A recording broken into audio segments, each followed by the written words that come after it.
My audio is off. Off to a good start. Let's just make sure that this is working. Yeah, audio is on. Okay. All right. How's it going, everyone? Hope you're having a fantastic day. Um, what do we got today? Part two of my series on the storage engine. Today is a forward-looking. It's a forward-looking day. I'm going to be um, taking a look at the new BTI format that is coming in Cassandra 5. I'm pretty excited about this. Let me just, oops. Let me get all my stuff going here. I'm seem to be missing a window. Let's see. There we go. All right. Um, all right. So let's just start off by just taking a quick look at um, what this actually looks like.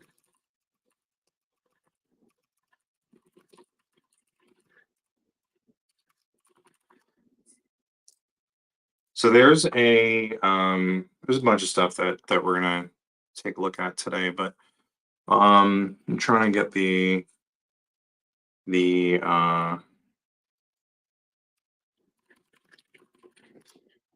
actual docs here. Okay. So there's a pretty cool blog post that I'm gonna share. Um, that's right here. Let's see. And then let's do this. Yeah, why not? That looks cool. Um, so what we have here is the new Trie. So this article is about the Trie mem tables and the Trie indexed SS tables. I already did a stream on the Trie mem tables, and um, they were amazing. Like I was really impressed. Uh, I didn't do any. I don't think I did any JVM tuning or anything, and the performance on it was phenomenal. In fact, I haven't even done anything here. I'm literally just rolling in with settings out of the box, and I normally don't like to do that, to be honest. Um I like to do some tweaking. um Maybe it'll be worth it. Let's not rule it out. So first, let me just go through this, why this is cool. So um what we're dealing with here are prefix trees. And by using them in mem tables, we're able to see less data get put on the heap. We're able to pack more data into each mem table. Um, Everything just becomes a little bit more efficient. Hold on, I gotta fix my mat here. So the adding these adding this BTI format gives us, so we've already seen how we do try mem tables. And I'm just going to go through my config a little bit so you can see what I've done. And I haven't actually tested this, so there's a good chance that I'm going to do it wrong. That's just life, I guess. So let me just pull up my thing here.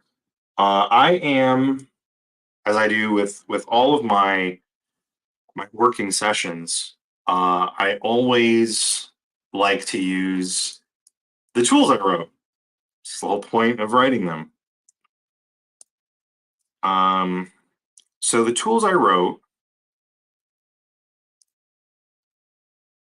is called, there's two tools, EasyCast Lab, EasyCast Stress. They were originally projects that I developed back at the last pickle. I've since forked them and renamed them. The last pickle doesn't exist anymore. like a data stacks thing, and they don't really seem to maintain these tools at all. So I do.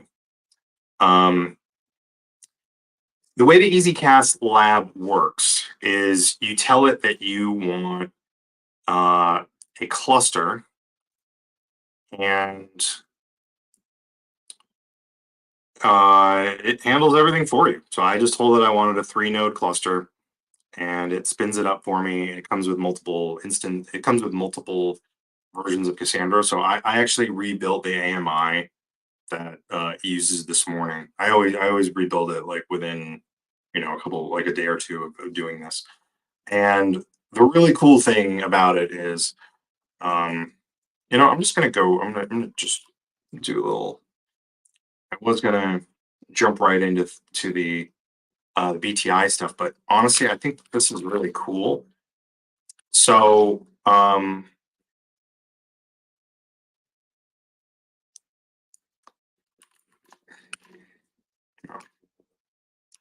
that's cool.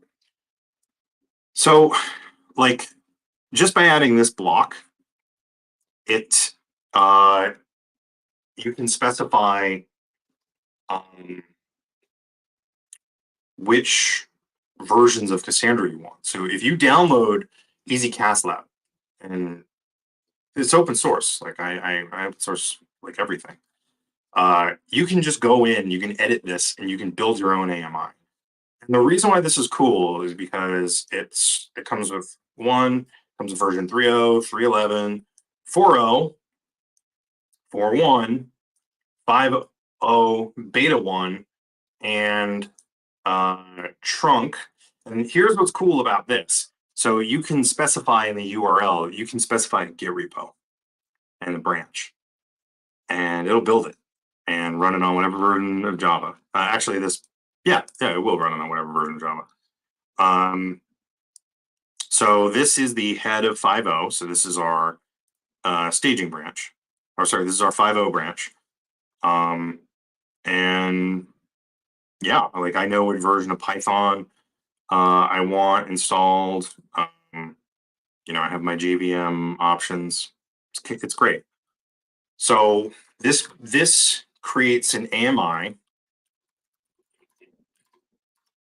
I hope my audio is okay. If my audio is messed up, someone please let me know. Or maybe you can't, because you can't hear me. But basically what this does is this builds an AMI over here, runs a ton of shell, and then it uses Packer to create the AMI. So I actually fired this cluster up like an hour ago, and it was like 2 commands.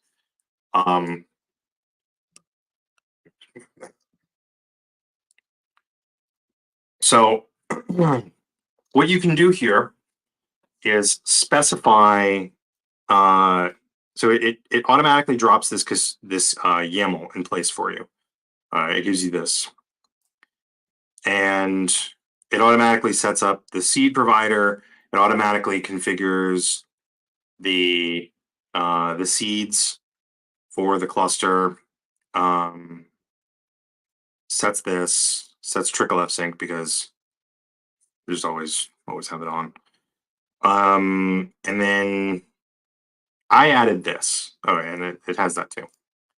So I added this stuff. So by default I'm using the Trie mem tables, because I love them, and I'm using the BTI format for the new Trie indexes. So if I go here,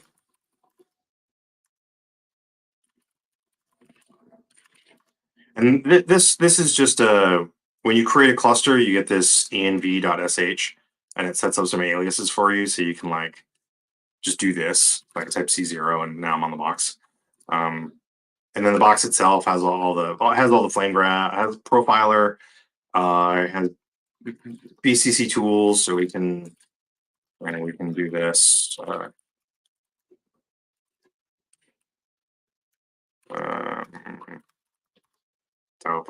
if you're curious about like what your IO looks like, let's just get a quick quick little breakdown here. Apparently, it's not that quick.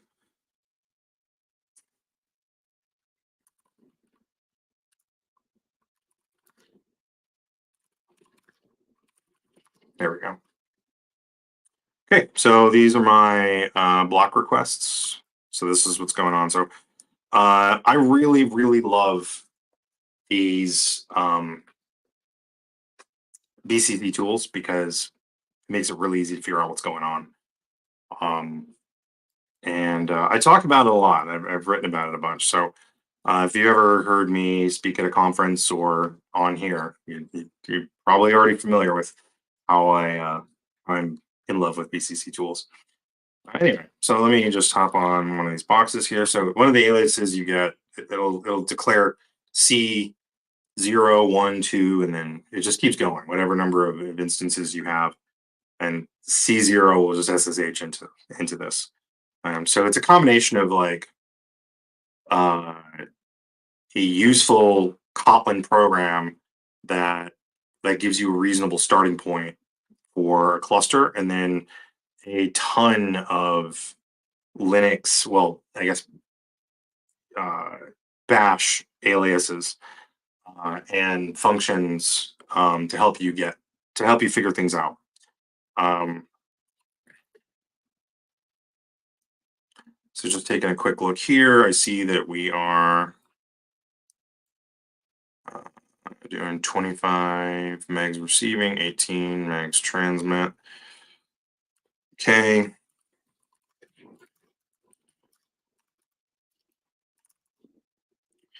Looking here, just kind of getting a feel for things. I like to just get a feel for stuff. There is a workload running in the background that I neglected to mention. I'm just going to kill it because it's running a populate phase. If you look here, it's going to be a little bit tough to tell. You know what? I'm going to just exit out of here.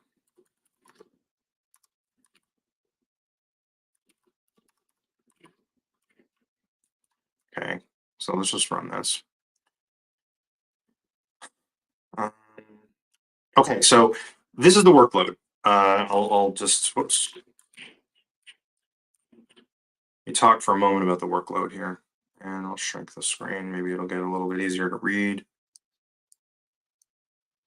How's that? A little better.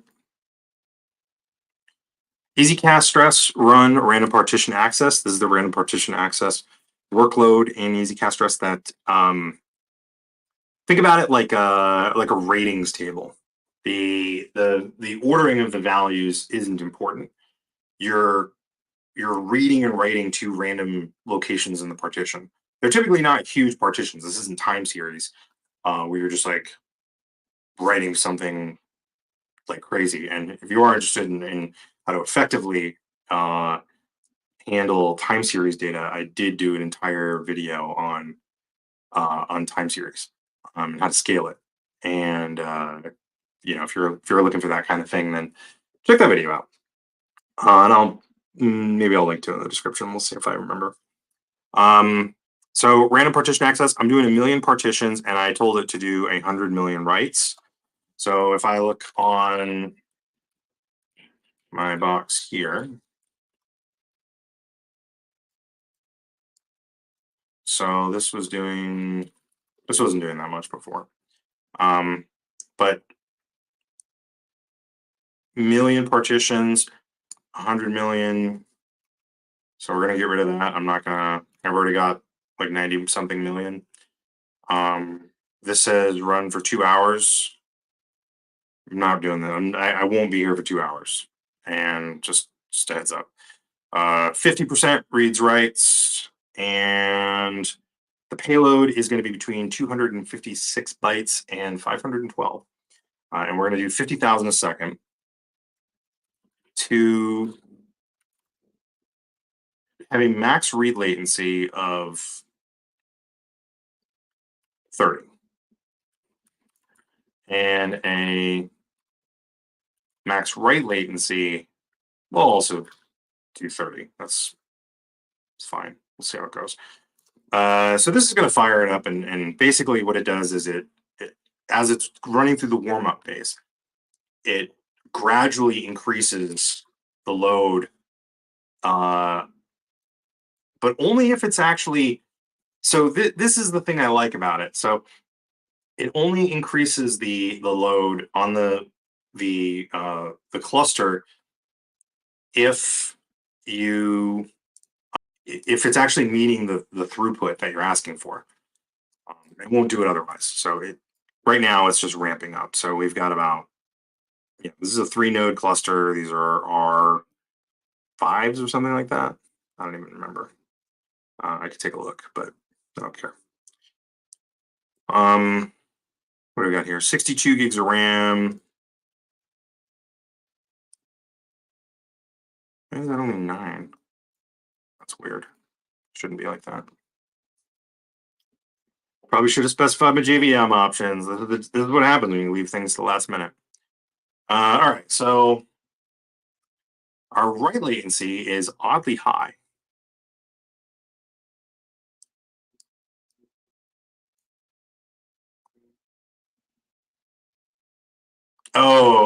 It's because our read latency wouldn't. It's probably trying to read values that. No, they should all exist. Don't know why. I don't know why our write latency would be so slow. There we go. Could just be the JVM warming up too, because I don't think.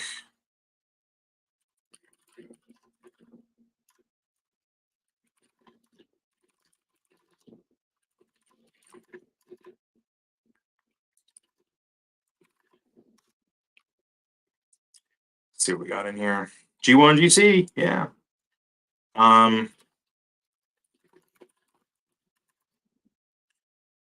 When I look over here,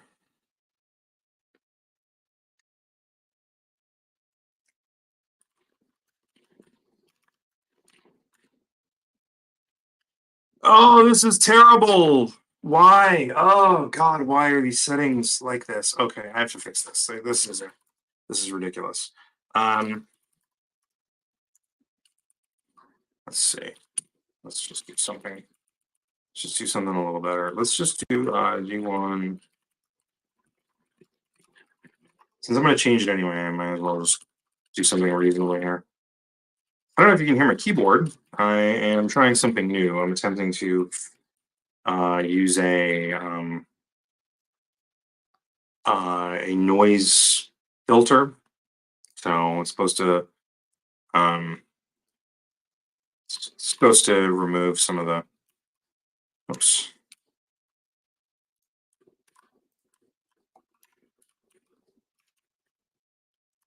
All right, and then let's see.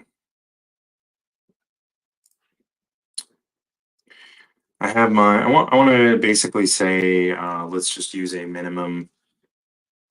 Couple things.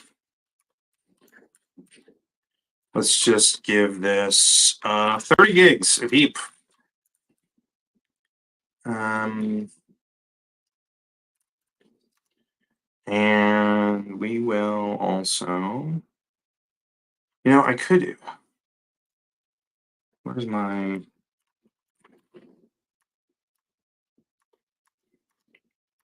I'm gonna set my new gen.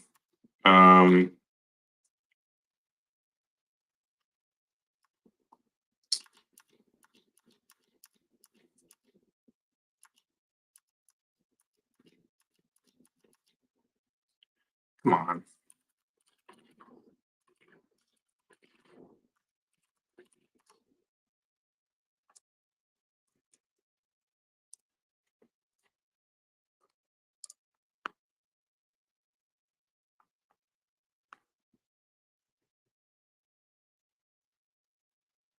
There we go. You'd think I would know this by now, since I've had to do this like a trillion times. Let's just try 60%. Why not? So EasyCast Lab automatically, I run the UC command, and what this does is it uploads my so that patch file that I was talking about, this one right here. I can just like type in, I can put in like fragments of the Cassandra YAML, and it'll merge it with the original YAML and using the YQ utility. If you're interested, it's right here. It's called a patch config. And you can basically give it a patch, and it'll patch. Originally, it will take a backup, and then it patches that backup and overwrites your Cassandra.yaml. So you can like take things out, and it'll actually remove them. It's kind of cool. All right, so now see how well restarting works. So my latency numbers are about what I was hoping for. Um, they're back around that 2 milliseconds, and that number was going up. So because I put in the max read and write latency, it's gonna increase the throughput until it finds that. I don't know why I'm out of focus. There we are. So this call down here, this is called if I run EasyCast Lab restart, it restarts the instances, but it does it in like a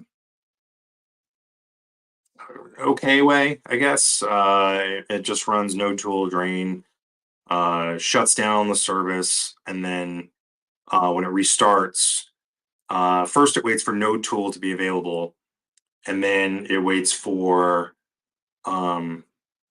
port 9042 to be open. So it waits for the Cassandra's native protocol to be available. So as soon as that happens, then it's like, great. And then maybe I added like a 5-second sleep or something just to let it go. So this should finish in a couple seconds. Let's go over here. Oops. And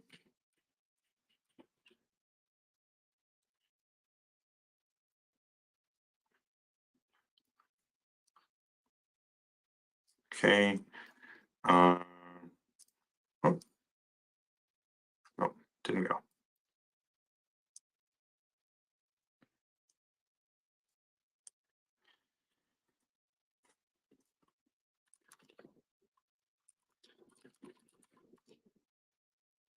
Okay, so this guy's not even back up yet.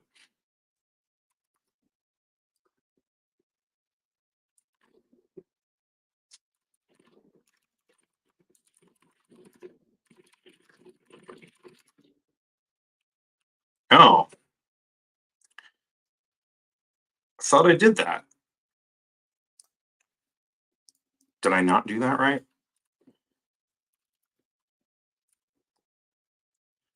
All right.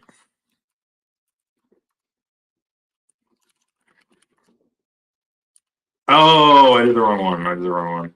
That's what happens when you do things quickly.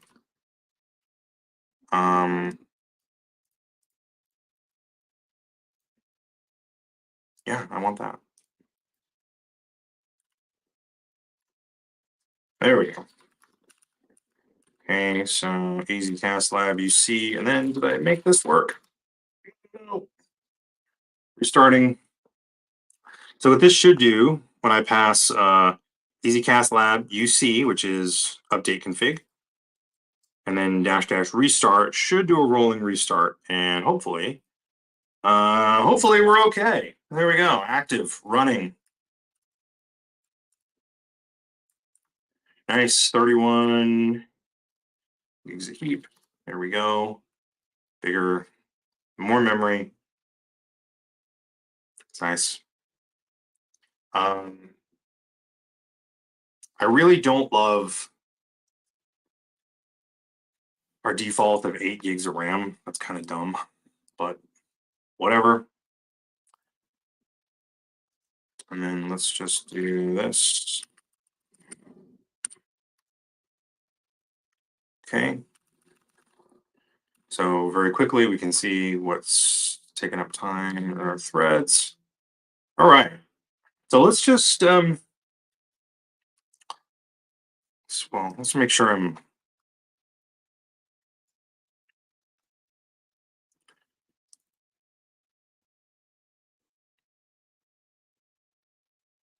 okay. Just manually do it.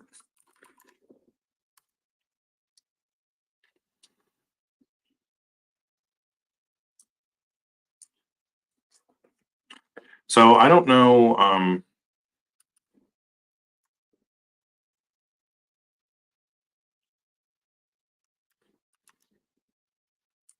Hmm,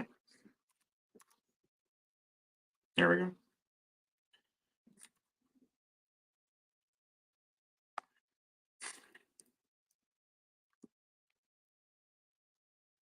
How's everyone doing today? Someone say something. Okay, so this one is up. All right, that's cool. Now let's do the same thing. There we go. Yeah, doing just fine. Look at you. Having a nice day. I like it. Thanks for joining me. I have one friend now. That's nice. Um, all right, so we're waiting for Cassandra 2 to restart. So this is just rolling this out. Um, yeah, look at that. Cracker Jack Mac. How you doing, buddy? Hope you're having a nice day.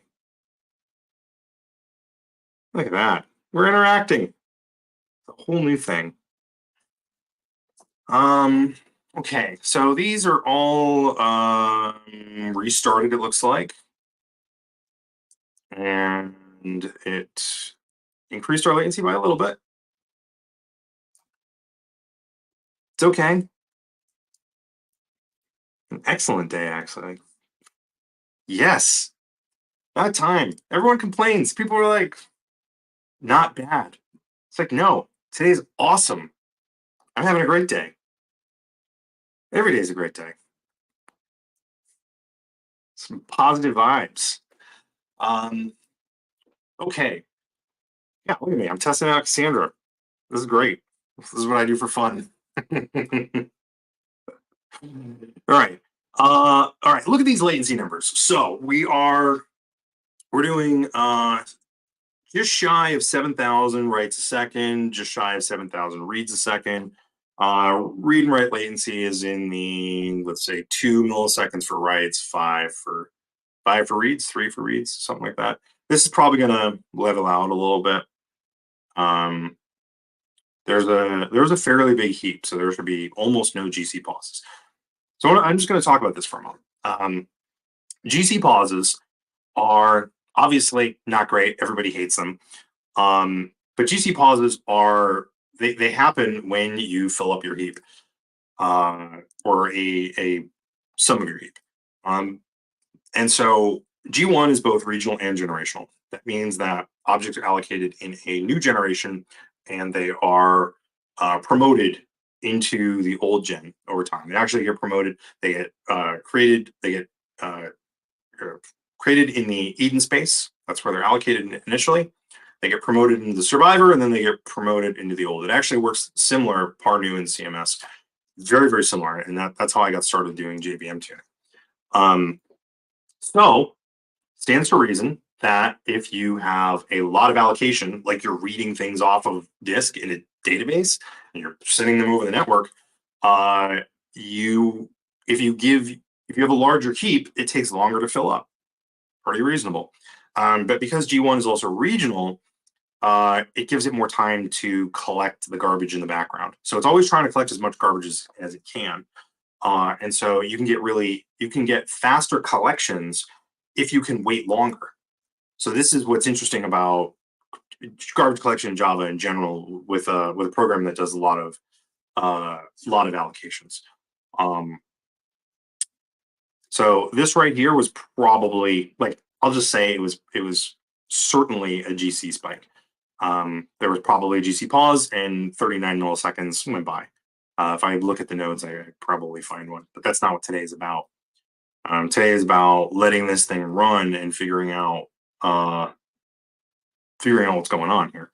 So what I'm going to do is start my fun. So um, I am always curious about the underlying implementations of things, and so I haven't looked at the BTI format yet. I haven't looked at the trie indexes. Like this is new to me. So I'm going to be looking at a. I'm going to get a profile, and I can do that. You can do this too, Crackerjack Mac. And E Kaku, tough name, tough one. Uh, didn't see part one. Can you give a recap of what trie indexes are?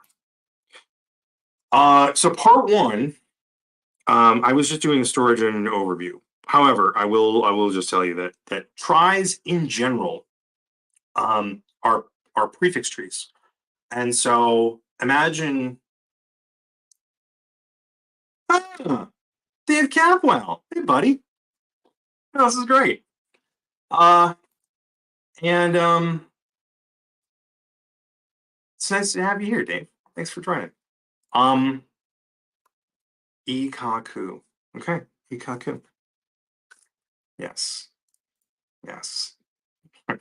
um, so prefix trees basically are a space-saving tree technique that, if you think about how a binary tree works, you go down the tree and you search and uh, you either go left and right and whatever, depending on whether your value is greater than or less than the thing in the tree.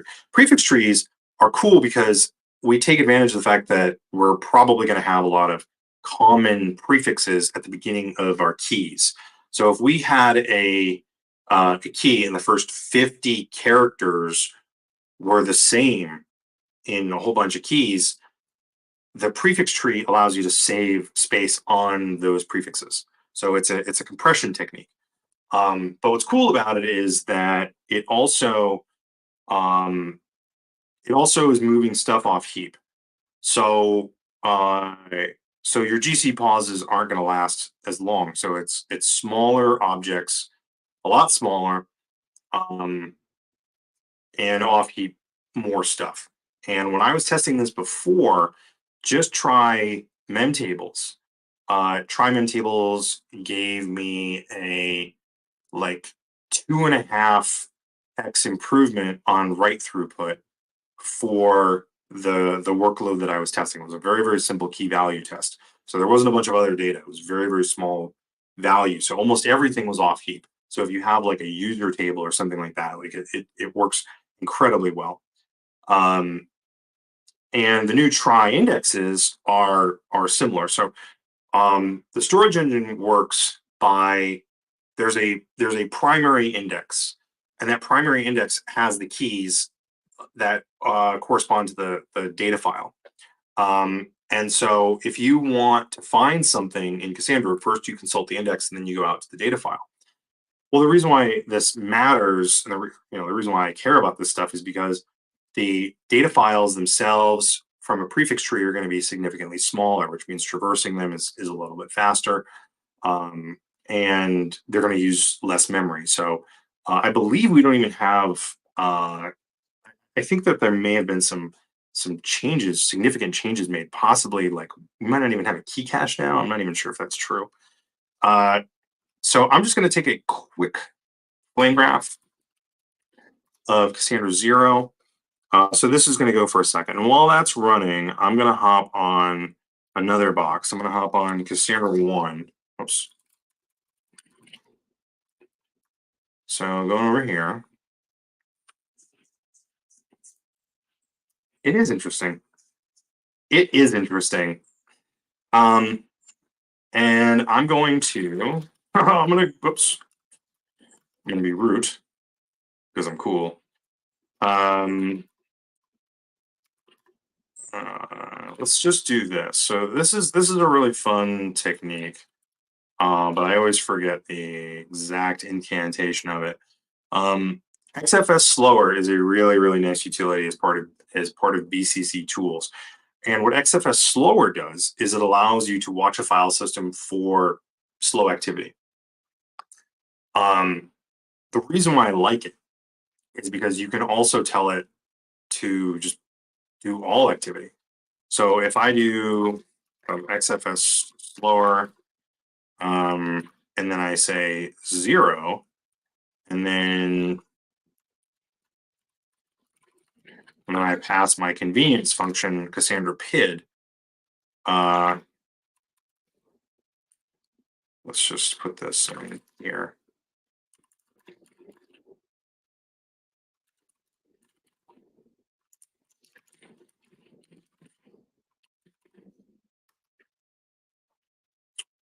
What? Oh. Let's try that. Would help if I put the right arguments. So I'm passing a process ID. So because this is just a convenience for me. All right. Clearly, that's way too much stuff. Okay, you can stop now. You can stop now. Don't need this anymore. Yikes. Oh, look at all that sweet, sweet output. And this is why you always tee it to a file. Let's see. It's not still running, is it? Good. Okay, so let's just take a look. Sandra, I forgot what I called it. So,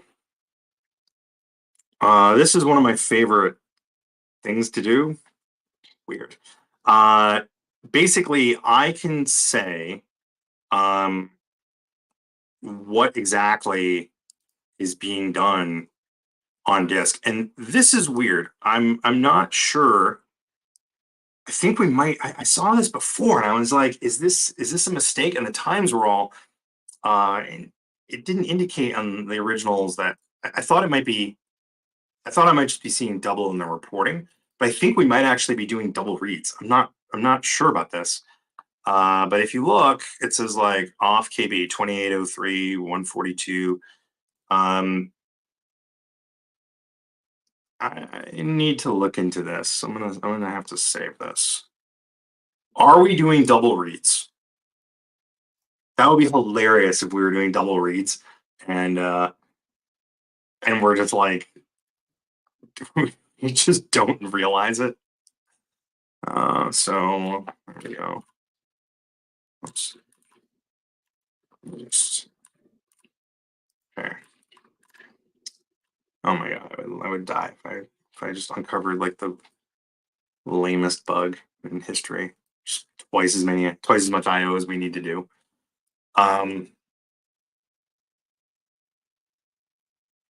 And see, it's weird because it's like this data file says BTI. That's how you know. That's how you know.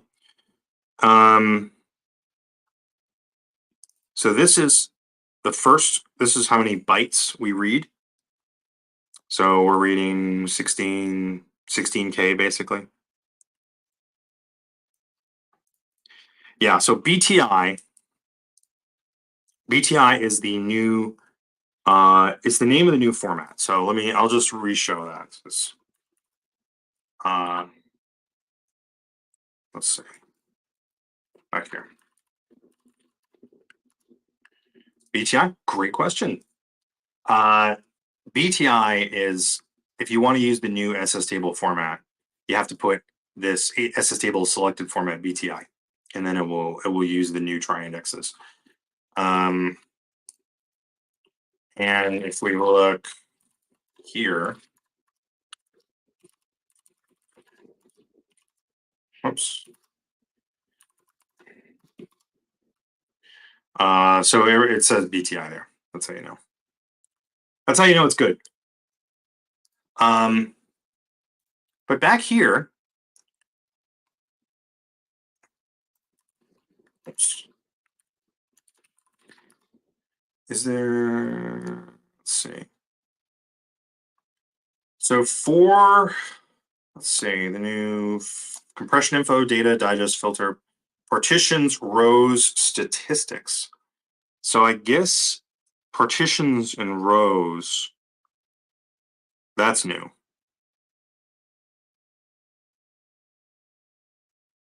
Interesting. Okay. Gotta look into that. Let's just take a look. And so I did this over here. I did this flame graph. I'm just gonna share what this looks like, and then I'm gonna walk through it. Um,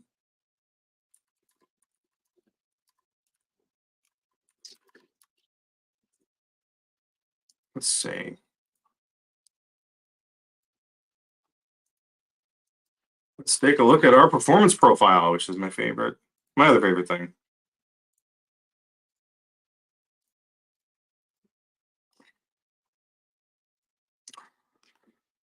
Okay. Yep, there's my dog. I don't know if you can hear my dog. She likes to bark. She's a dog.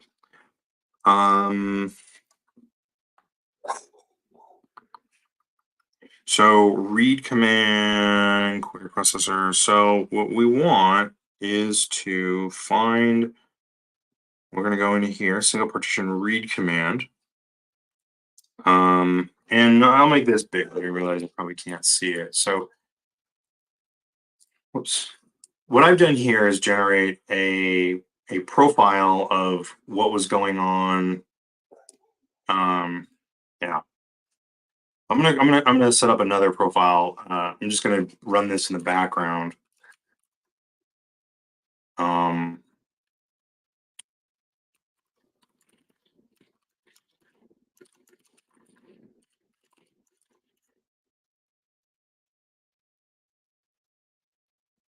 let's do read command. Okay.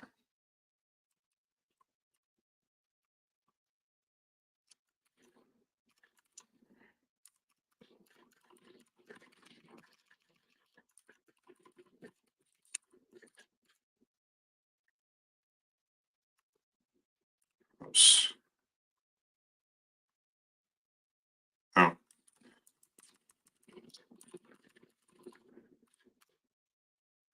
right back there. All right. Now let's take a look at this flame graph.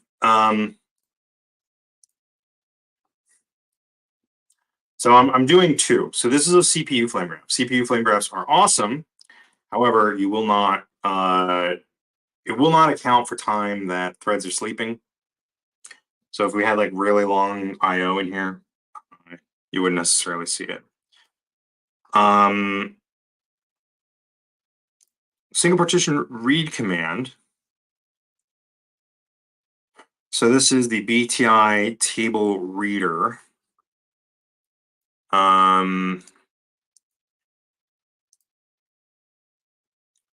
Storage hook, storage format, BTI, table reader, row iterator, file handle, create reader. Okay.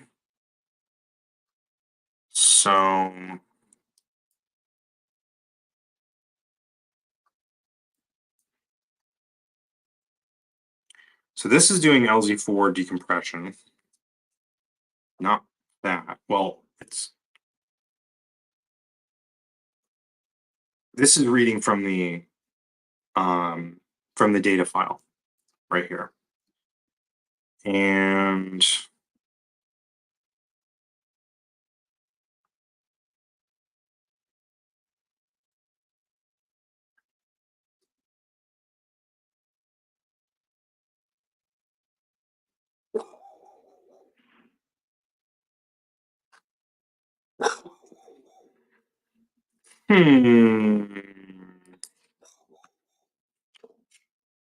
let's see. Compressed chunk reader. So this is that over there. So is it this one? No, SS table reader. So these all. Okay, that's looking for bloom filters. Oh,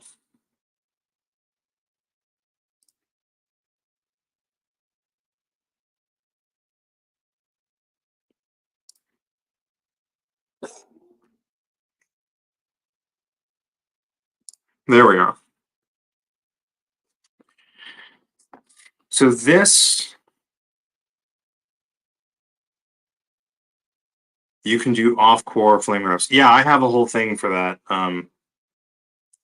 I actually talked to the maintainer of Async Profiler. Here, let me get this.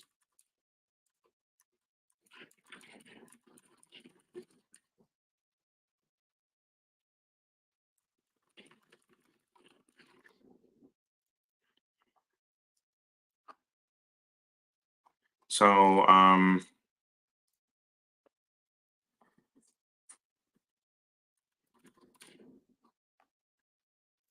so yeah, I had a whole conversation here about how to do off CPU profiling.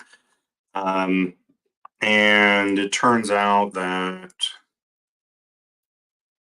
it's great. I'm just going to drop this and drop this into chat. If anyone cares, it's in the chat. So this is the issue that I was trying to figure out a little while ago. How to do off CPU profiling. So you can actually do a number of different things. You can do on, off, or both. Wall clock profiling is cool because you can get it'll you actually find out like what actually took up time, not necessarily what your CPU was burning time on. And so you can do this. So I might actually have an issue open to add this. Pretty cool. So basically, you have to be able to tap to do it well to strictly get like your I/O. You need to use this K probe, and the kernel probe can only be done if you've granted it permission through the capabilities framework, and that's what this is.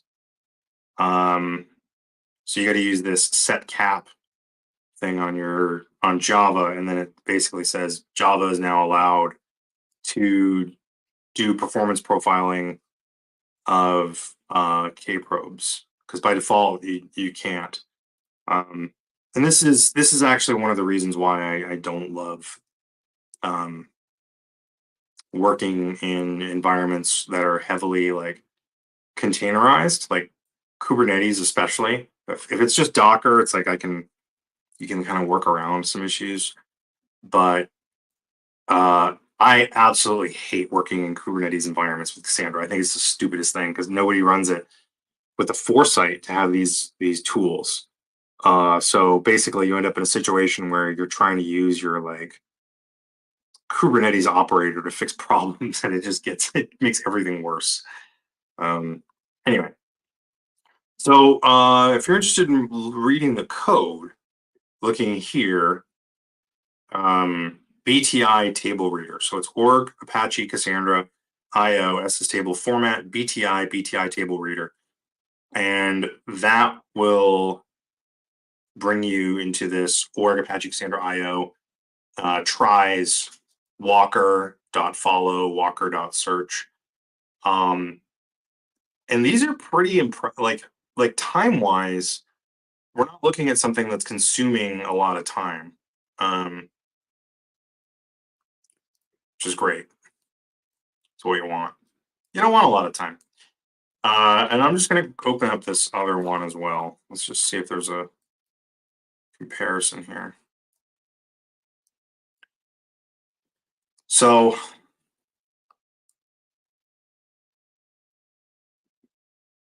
that's funny. That's I'm gonna redo it.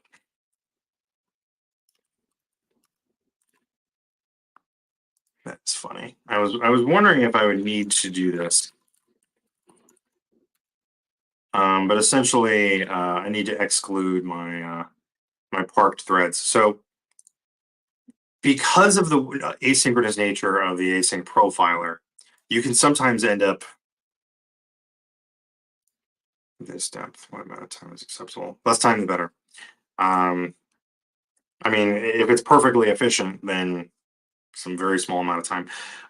There have been other like I've gotten some other profiles. I guess I could open up my see if I have something interesting from week one to compare it to. Um, but I'll get to that in just a minute. Uh, so because of the asynchronous nature of the async profiler, and because of the way that our internal SEP worker operates, you can sometimes get mismatched um, stack traces.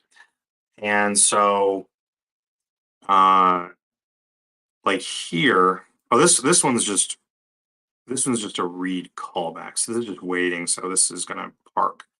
So that might not actually be the problem. So that we might just be spending time parked here, which is kind of funny.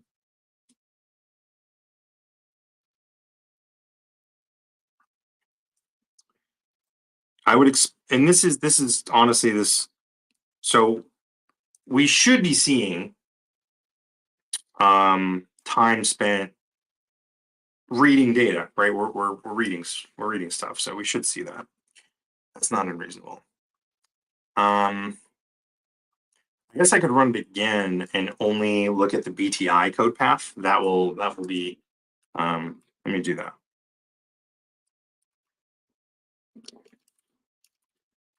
So we'll load the same thing, but we're going to look at just at the BTI code path, and there's useful info there.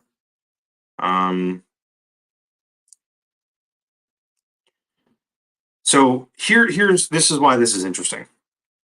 Wall clock profiling versus CPU profiling. Here, we hit p-read, and this is taking up 4.51%. Here, we're doing these p-reads, and they're taking up significantly more time. So, like, we can see that there's still time. Like here, it's easier to see that there's a lot of time spent in I/O. Here, it's hard.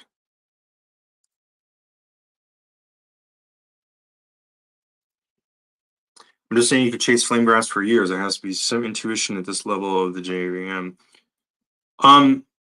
Okay, so it's not necessarily about what's acceptable because it completely depends on uh, what the rest of the program is doing. Like I'll never, I never, ever, ever care about like micro optimizations.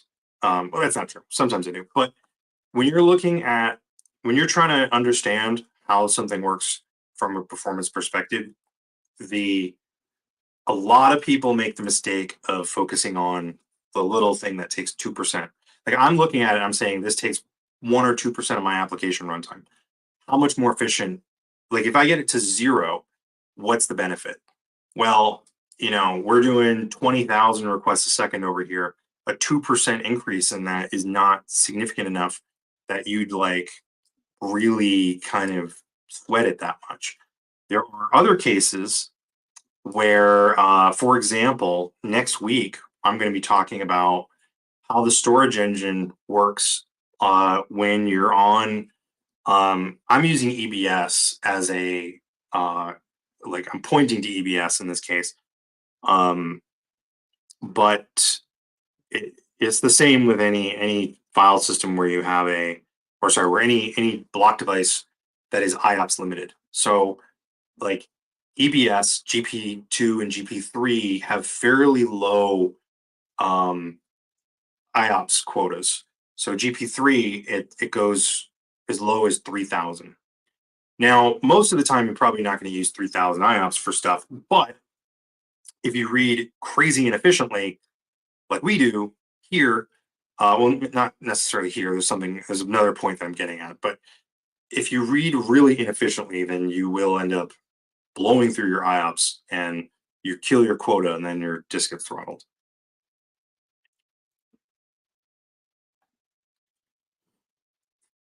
Going off that point, sometimes the graph doesn't tell you the whole story. We're spending a lot of time in I/O. Is this because I/O is slow, or because we're reading SS tables we shouldn't?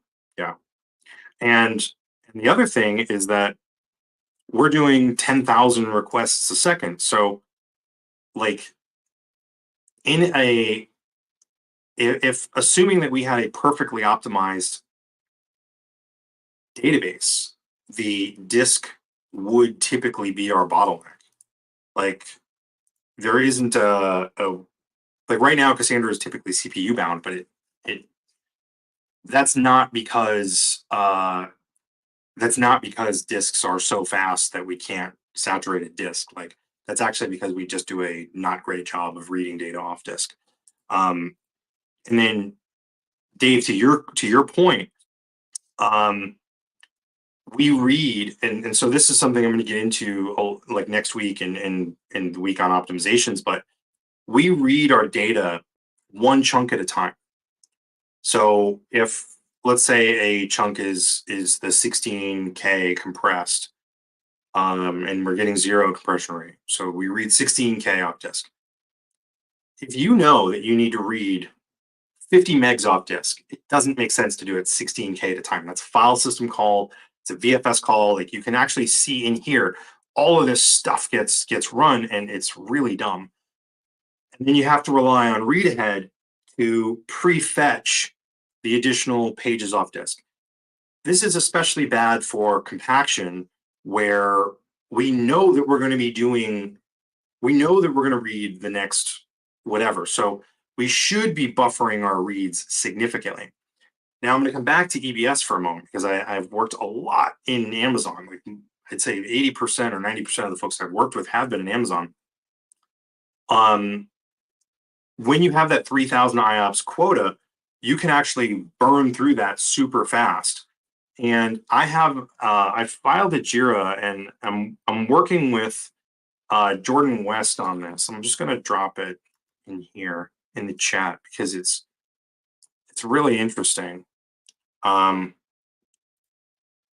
So basically, if we were to buffer our reads internally in Cassandra, on drives where we do have provisioned IOPS, we would be like 50 to 80 times more efficient. And the thing about that is it significantly lowers your cost because you have to pay for this. You have to pay for IOPS. So you either pay for 20,000 IOPS, you pay for like 5,000 IOPS. Like it matters. And it's very frustrating when we don't take that into account. So this affects table scans. So this affects our ability to, like if you use DataStax' Spark connector, this affects you. If you do large reads over large partitions, you'd be affected by this. We should be fetching with what is essentially a buffered input reader, even though we have everything reinvented. Let's see. So here. There's a fun one. So I'm going to go into this next week a lot. Actually, I'm going to go into this a lot in week 4 because we have a patch we're working on for this. But essentially what let me just share my screen. What am I doing? I don't need to just tell you what's on it. Whoops.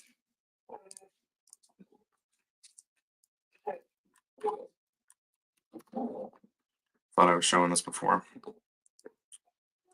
Oh, come on.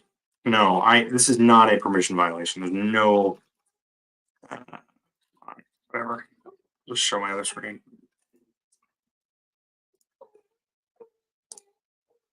My dog is out of control. Okay. So here's what's interesting. So I took FIO, which is the benchmarking tool for the Linux kernel, and I benchmarked EBS.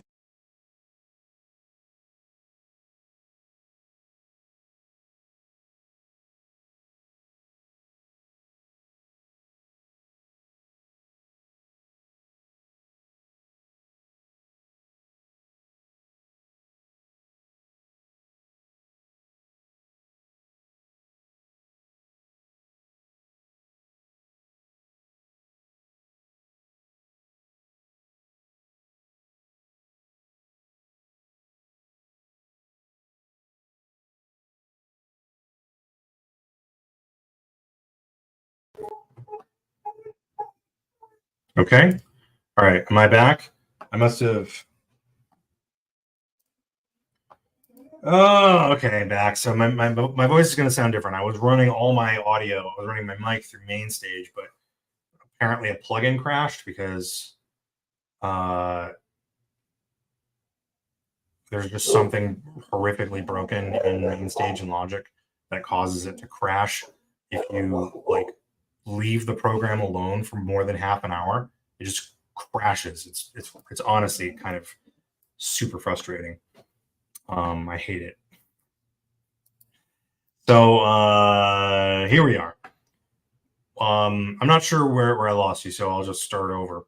Basically, what we have is with an IOPS limited drive, you can perform an IO operation, and depending on the provider, like, and I use Amazon for this one because everybody's in Amazon, you could read up to 256K and it counts as one operation. If you read double that, it counts as two. But if you read 4K, it still counts as one. So because we read these tiny chunks, and we read them sequentially, we're unnecessarily doing a ton of IO. And so if you look at what happens here when we have 4K requests, we hit our IOPS limit of 3000 and we only get 12 megs a second in IO. But if we double it to 8K, guess what? We hit our IOPS limit, but now we've got double the IO. And it keeps going up. In fact, once we get to 256K, now we're only using 478 IOPS, which is just like, would it be like 15% of the total throughput that you're allocated on the drive. So it makes no sense at all to do IO the way that we do it because it's just unnecessarily expensive. So I'm working on improving this with Jordan West, and if we can get this patch out, it'll actually make Cassandra far more efficient at compaction, and it'll be a lot better. Now,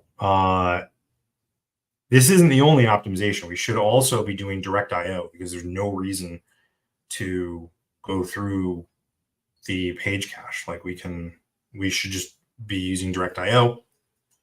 One of the sad things is that when Cassandra does compaction, it's reading these files into memory and probably pushing things out of memory. So you end up with page cache churn. So basically, it just makes everything worse. So if we were to use direct IO, it would actually fix the page cache churn issue. And if we were to buffer our reads, then it would just be more efficient. So we should be doing that on range scans. We should be doing it on slices. We should be doing it on all the time. All the time, we should be reading the larger blocks if we know we're going to need the next blocks. Anyway, this has turned into kind of a me just rambling about the storage. I guess it's what I'm here for. I'm here to ramble about storage engine. And there's my dog again. All right, so oh wow, that was an hour. Look at that. So I'm going to be wrapping this up soon. Let's just see how we are on the performance side of things. How does that all relate to Trie? Great question.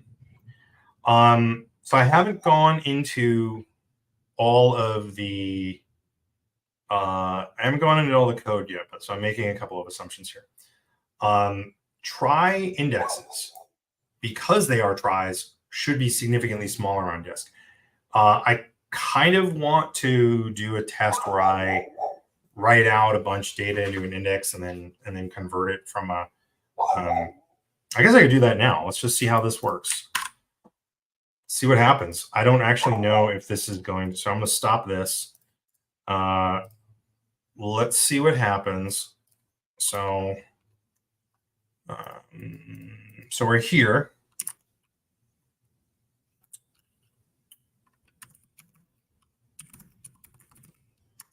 Let's just let's drain this node. I don't know if this is going to work. Might not. But what I'm going to do is save this. I'm just going to save these files. Oh, you can't see what I'm doing, of course.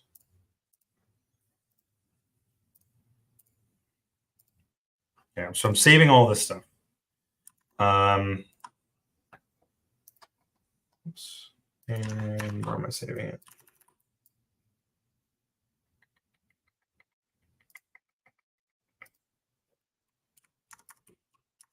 Okay, so I've saved that off to the side. I have stopped Cassandra, and then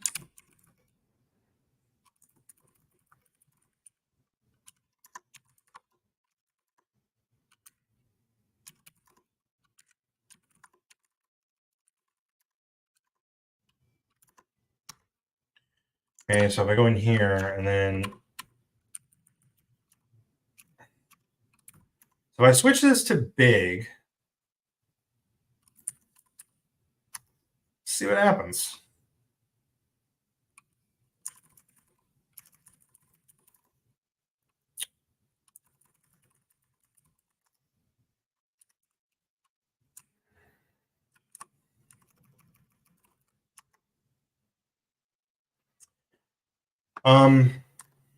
So I'm curious as to how much smaller these files are, and they're going to be a little bit different because remember I found a oops. When I was looking at it, I found that there are new files. There's partitions and rows.db. So we have new SS table components. So I'm going to need to take a look at what that does exactly to figure that out. And I think I've somehow lost my screen. There we are. All right, so let's just restart this.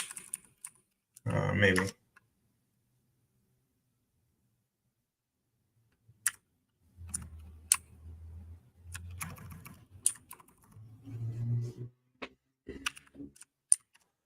So if it uses significantly less space, then we'll do less I/O. That's the deal. If we can pack more stuff into each page of the index, then we just have to read less data, so it'll be more efficient.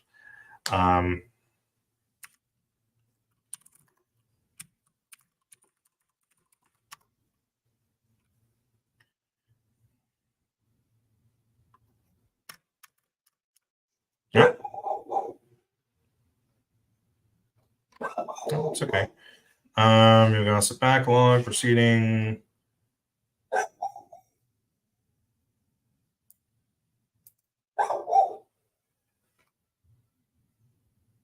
Okay. So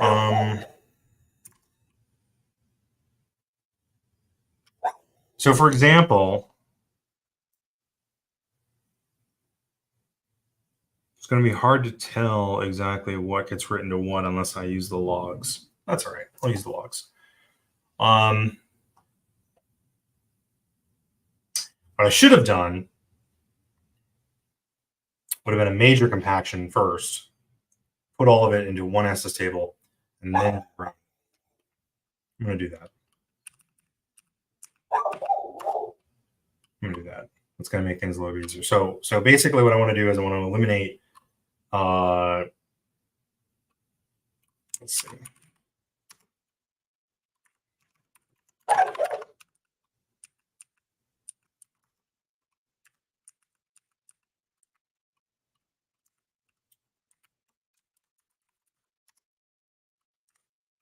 All right, let's start it back up.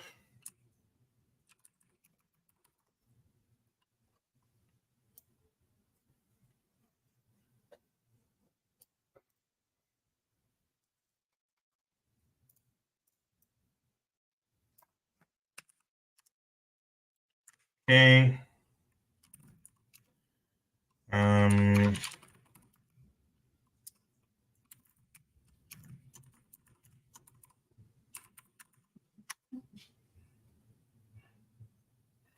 So I am compacting this. Now, at some point, I need to do one of these where I fire up 2 clusters and basically turn. Actually, I'm going to put this on my schedule. I'm going to fire up 2 clusters. I'm going to put a 5.0 cluster, maybe 3 clusters. I'll do a 3.0, a 4.0, and a 5.0, and run. Because this is set up for a lot of best practices already out of the box. Like system configuration options are set already. So I could do I could do 3 clusters with the same settings, with the same stress workload. Turn on UCS, try mem tables, try indexes. I would fire up ZGC, but my experience with it so far has been quite poor since I basically completely locked up 3.0 and not 3.11. I mean, it can be either one. I don't really. It doesn't matter. Crackerjack, do you want to see 3.11? Are you running 3.11? Is that why? Put that on screen there. Maybe I'll put it to a vote. Ooh, get people involved.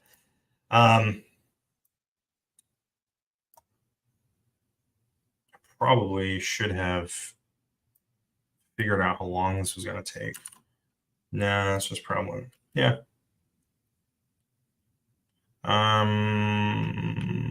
What was I going to do?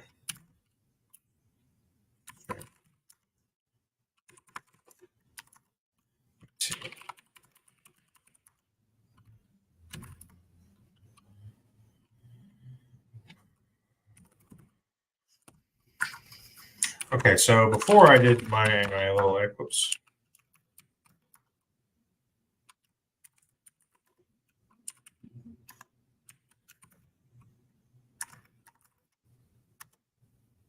Oops.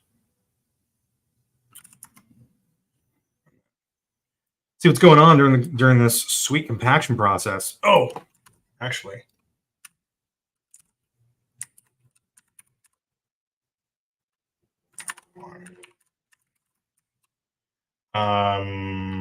Zero. E.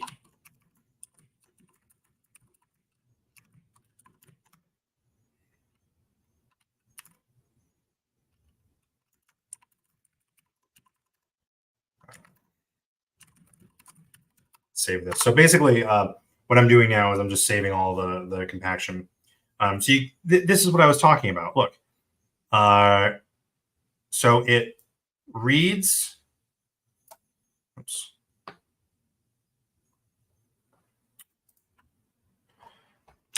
Okay, not that. So here we are. So we're reading a little bit of data off of these 3 data files. 0.9 or sorry 1994, 167, and 162, and we're only reading 16K.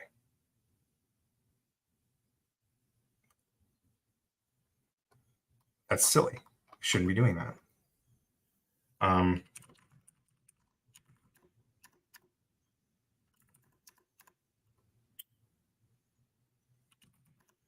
then if I look here,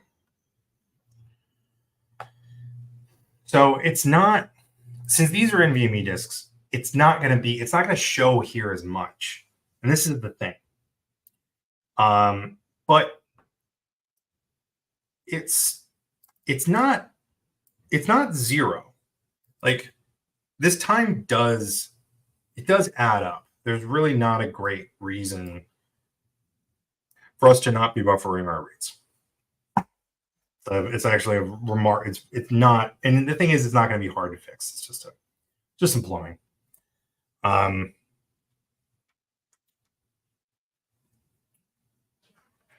So this is still going.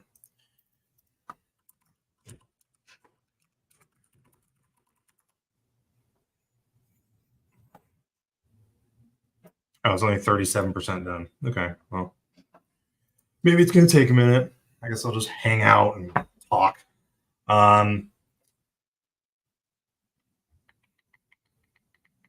Hmm.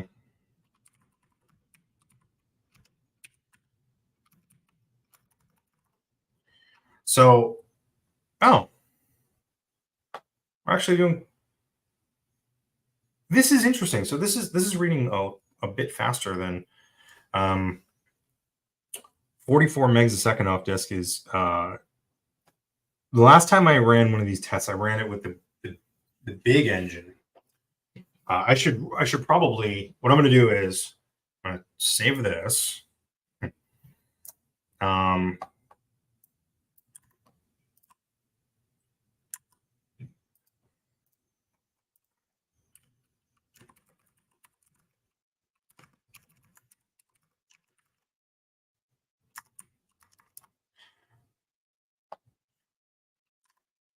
so this is actually the perfect time to bring this up. So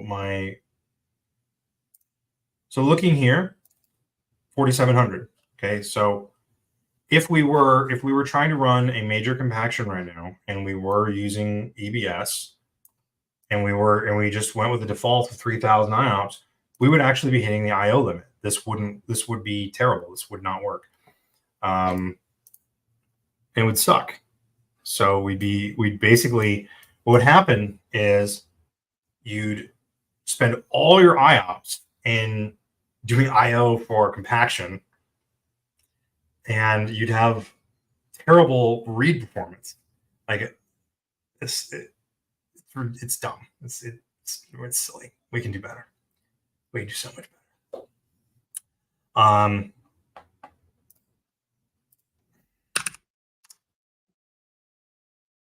53. This is going to take a while. I'm not going to hang out here for 20 minutes while this thing works because I need to eat some food. So what did we cover today? We looked at how to enable it, kind of important. We looked at some of the flame graphs. We've covered a little bit about what tries are. And I'm going to let this thing finish up, and I'm going to take some copious notes. And if there's any improvements that we can make, I will be filing. I'll be filing some JIRAs, and maybe we can make Cassandra a little bit more efficient, and that'd be nice, because it's just better. The more efficient we are, the denser our nodes can get. So this is the thing that I think most people are unaware of. Density in Cassandra is limited. Is CPU bound. Like it's never Cassandra's almost never IO bound unless again you're on EBS. But Cassandra's always CPU bound. So we need to keep figuring out ways to make it more efficient CPU wise. Because I want to see us get to 10 to 20 terabytes a node. To me, it's like the idea that people still have this notion that you run like half a terabyte per node. It's like I'm running on my laptop. Like I have like half terabyte of music. Like that's what I'm used to. Anyway, so thank you for joining me. I hope this was entertaining, maybe a little informative. I don't really know. I'm going to be back next week. I'm going to actually be firing up a cluster on EBS. So I will be doing some of this same stuff on EBS and show you how we get throttled there. And so in week 4, it's going into the optimization. So I'm hoping to have that patch in 2 weeks where we can start looking at the potential improvements that can be made by being more efficient with our IO, hopefully doing less of it, which should put us just, a little bit less time waiting around. Never hurt anybody. So maybe we can go a little denser. All right, everyone. Well, thanks for joining me, and I will see you around.